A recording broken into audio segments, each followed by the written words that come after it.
there is a rumor, and John Piamarimi, who used to write for the WWE, is texting my phone repeatedly right now, making sure I ask you this question.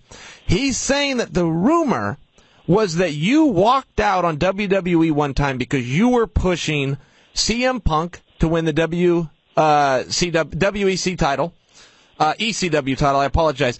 But Vince wanted to put it on Bobby Lashley. Is that true? Did you walk out over a creative dispute with Vince? I don't know if walk out is the right term. This was back in 2006, and WWE had made... in 2005, WWE did ECW One Night Stand at the Hammerstein Ballroom. And we did a one-night reunion show, and it was just spectacular.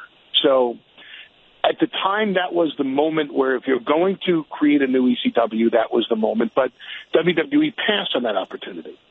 As we started heading into 2006, the decision was made, let's do another show since the first one was so successful. So it was again at the Hammerstein Ballroom, and this time it was Rob Van Dam, who had won the Money in the Bank briefcase, cashing in the Money in the Bank briefcase against John Cena, who was everything the ECW audience hated. So we had this parallel universe from the WWE universe of Rob Van Dam being this highly emotional favorite against John Cena, who was booed unmercifully by the ECW crowd. And right after that pay-per-view, the promotion itself, ECW, was brought back to life, but under the WWE umbrella. And the best equivalent I can give you to it is if you're going to promote it as ECW, it has to be ECW. It has to have a certain ECW feel to it. It has to be authentic, or the audience is not going to accept it. They'll see right through it. Yep. It'd be the equivalent of a music producer today saying, "Hey, we got the Beatles. It's the Beatles, but you know, John's not alive anymore, so we replaced him with Miley Cyrus, and George is not alive anymore, so we're going to bring in Justin Bieber. Because hey, who's bringing in Justin Bieber? And sure. Instead of Paul and Ringo, well, we're going to have an African American and we're going to have an Asian to create diversity." Have to. We want the Beatles to be more global. Can't just be four guys from Liverpool. We want them to be more global. So we have Miley and Justin, and we have an African American and an Asian to appeal to everybody. We have a female in the group now. We cover all demographics. Yeah, but it's not the Beatles. It's not the Beatles. Don't call them the Beatles. For sure. Call them the super group, but don't call them the Beatles. So WWE was calling it ECW, and it was anything but ECW. And the audience hated it. And as the audience kept firing back against this presentation to us, I had a scenario. We were walking into the Elimination Chamber, and I had a scenario, once again, understanding the influence of mixed martial arts. I wanted Punk to choke out the Big Show, who was the champion, in the first 5 minutes of the Elimination Chamber. So then you would have the scenario of, you know, a new champion will be crowned in this match.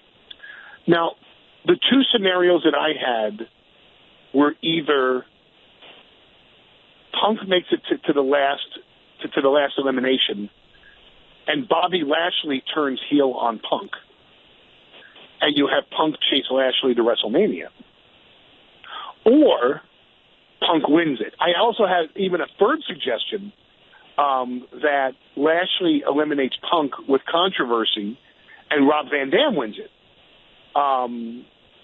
where Lashley would do a German suplex on Punk, and they both have their shoulders down. Lashley would lift his shoulder up at the last second, but Van Dam hits a top rope splash. So as Lashley pins Punk, Van Dam pins Lashley. But the big push that I had was for Punk to be crowned the champion, and now we would have a unique personality who was not WWE branded that was going to be the face of the promotion. And Vince rejected it. And by this time, Vince and I were so at each other's throats that it was really my cue to leave. I was burned out. I needed to go away. I had lost my love and my passion for what we were doing. I kept seeing the rise of mixed martial arts as far more exciting. I was launching my agency in New York City, and I just had lost my passion for it. So Vince and I ended up butting heads to such a degree that it was obvious that this town ain't big enough for the two of us.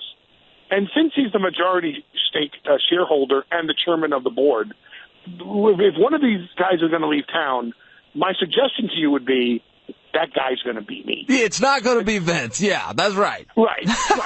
Good math on your part.